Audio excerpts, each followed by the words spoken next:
tardes. El día de hoy vamos a conversar con Rogelio Guedea, a quien le agradecemos de entrar el tiempo para esta entrevista. Muchas gracias a ustedes por entrevistarme.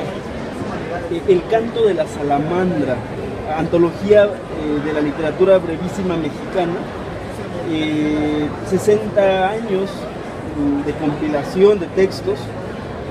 ¿Qué sabor de boca le dejan? Estamos hablando de textos. El primer texto antologado es editado en 52, si no estoy mal, y el último, al menos editado en el año 2012. Hay cambios, supongo, hay formas que se van legitimando. ¿Cuál es la visión general de esta antología? En realidad, el canto de la salamandra surge a partir de que nos estamos dando cuenta de que hay un auge importante de la literatura, digamos, ultra breve, no solo en México, sino en Latinoamérica.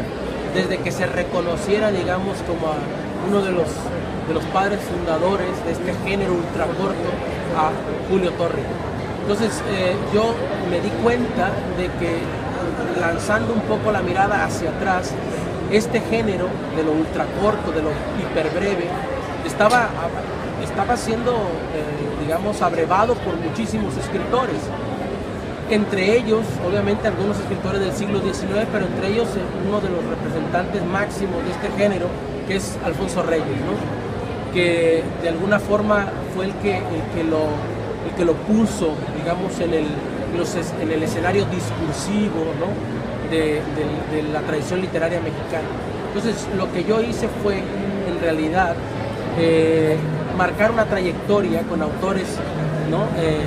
Mexicanos exclusivamente, que se hubieran dedicado a la práctica del texto ultracorto.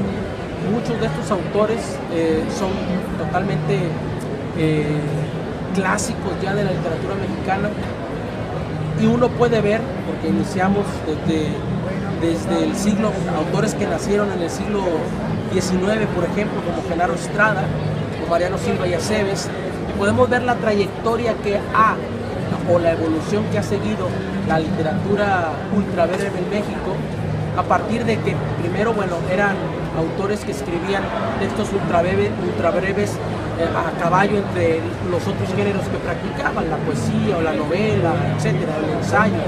Pero ahora ya en los autores más recientes, ¿no? Incluido yo, o Edgar Omar Avilés, o Cecilia Udave, que es de Guadalajara, vemos que ya la estructura ultracorta está más enfocada, es más sistemática y se practica de una forma más independiente, ¿no? Ya como una escritura autónoma, ¿no? Entonces, yo lo que quería era ofrecer la riqueza narrativa que ofrecen estos autores dentro de este género, que se conoce en el mundo académico, en el mundo de los estudios literarios, como microrrelato o como minificción, que es un término acuñado por Lauro Zavala, ¿no? De la lectura del libro, entiendo que hay dos formas para llegar al microrrelato o a la literatura breve. Una que podría ser, que ya he mencionado, el camino de la poesía, la observación poética que va a contribuir a que la narración se acorte, y otra, creo que es como la condensación literaria, de lo mucho llegar a ser algo sumamente denso que permita construir historias pequeñas en tamaño, pero no en profundidad. ¿Cómo lo percibe usted? Bueno, evidentemente, el microrrelato es la derivación, ¿no? De diferentes factores, de la evolución, obviamente, por un lado de la prosa, ¿no? Y por otro lado de la poesía, teniendo estos dos como los dos grandes géneros. En el siglo XIX surge un poeta francés, Charles Baudelaire, que es el que escribe los primeros poemas en prosa que existen, y que con ello funda, digámoslo así, este camino que va a continuar hasta llegar al microrrelato. Digamos que el poema en prosa es el antecedente del microrrelato. Antes, por ejemplo, es un género híbrido, ¿no? ¿Por qué? Porque de alguna forma deriva del poema en prosa fundado por Baudelaire, ¿no? Que después evoluciona ese poema que tenía muchos elementos líricos, metafóricos, etc.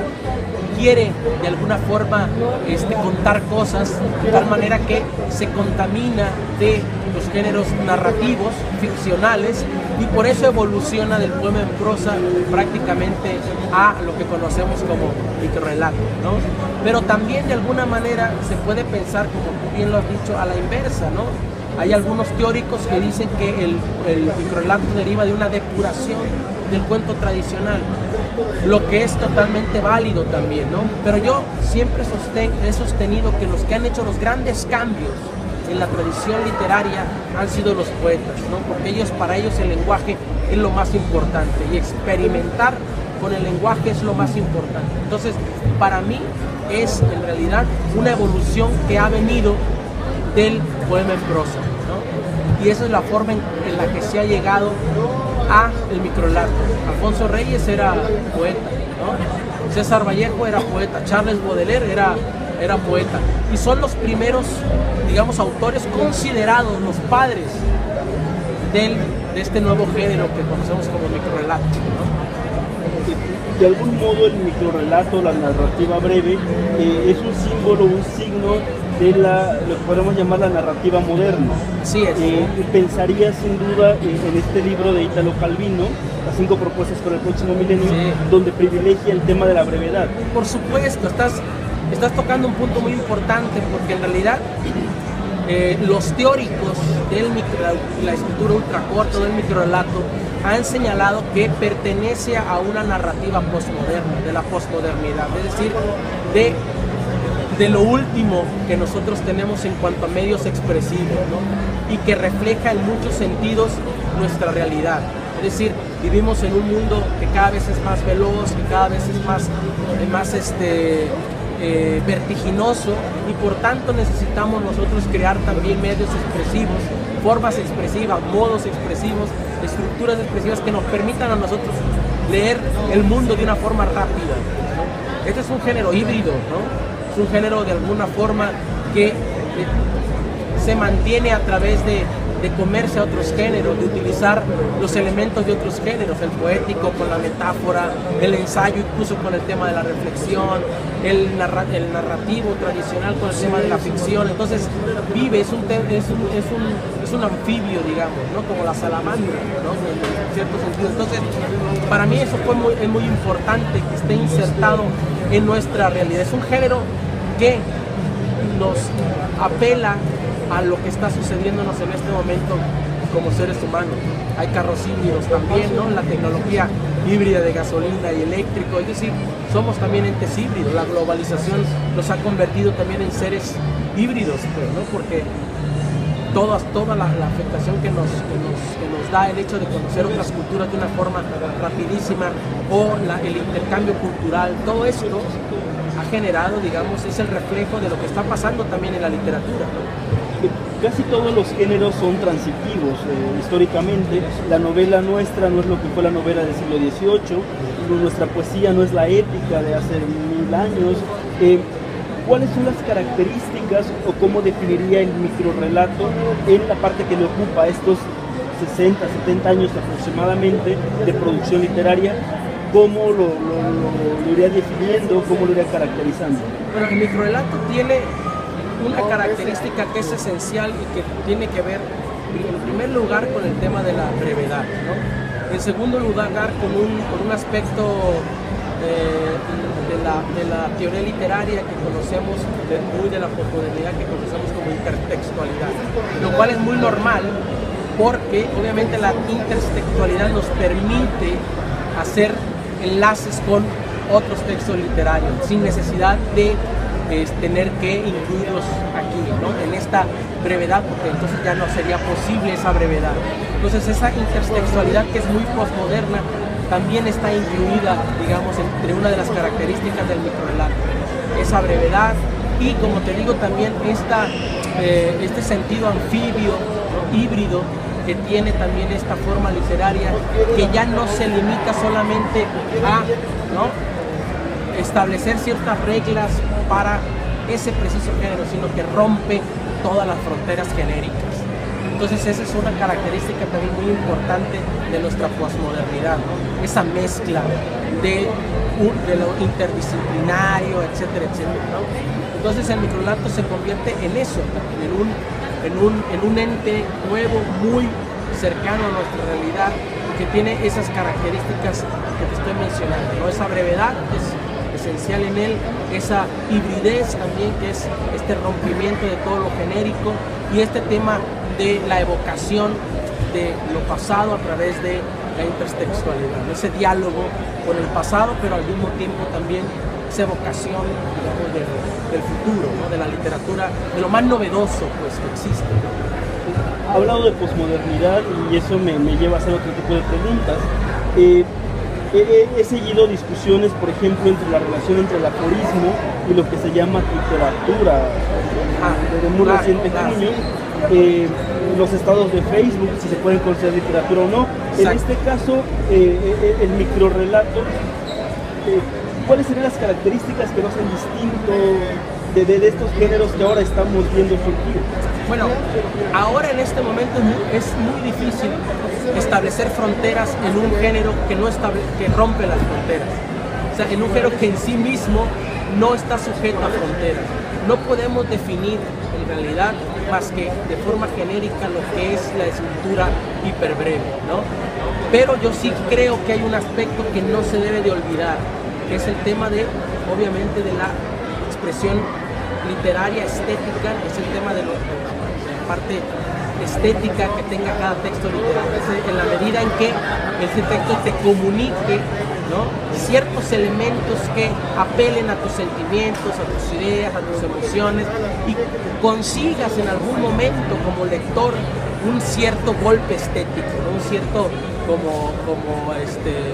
experiencia estética, ¿no?, que tú la puedas vivir. Entonces no importa en realidad si es un tweet, no importa en realidad si es una llamada en Facebook, no importa en realidad si es una entrada en tu blog.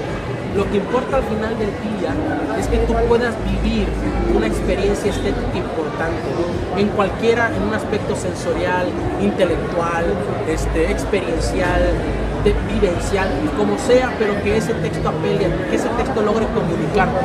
Toda la literatura, como sea, como la queramos ver, es un acto de comunicación, un acto de comunión con los demás, ¿no?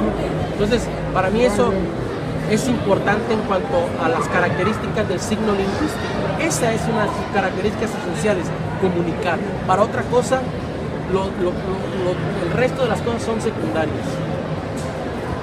En su caso, hubo un traslado de géneros. ¿Cómo se dio esto? En el caso personal mío. En el caso personal, tanto de lector como de escritor, descubrir los géneros breves, qué le aporta y practicarlos también.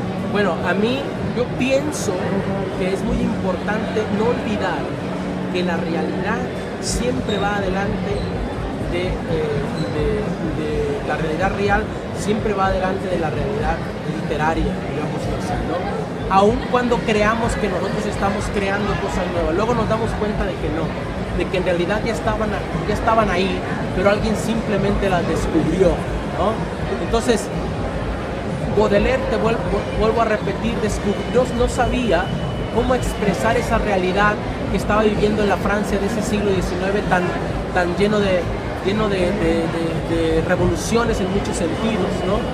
Y también tan decadente en otros muchos sentidos. Y Baudelaire logró encontrar un continente, como lo fue el Poema en prosa, para poder expresar, ¿no?, ese desasosiego, esa desesperanza, y toda esa, digámoslo así, toda esa apatía que le producía esa realidad que estaba viviendo, ¿no?, en muchos sentidos.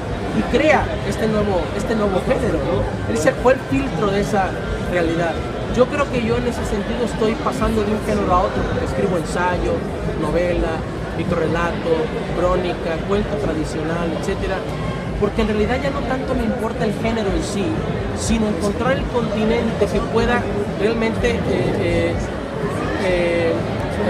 contener, ¿no?, esa expresión o eso que yo quiero decir.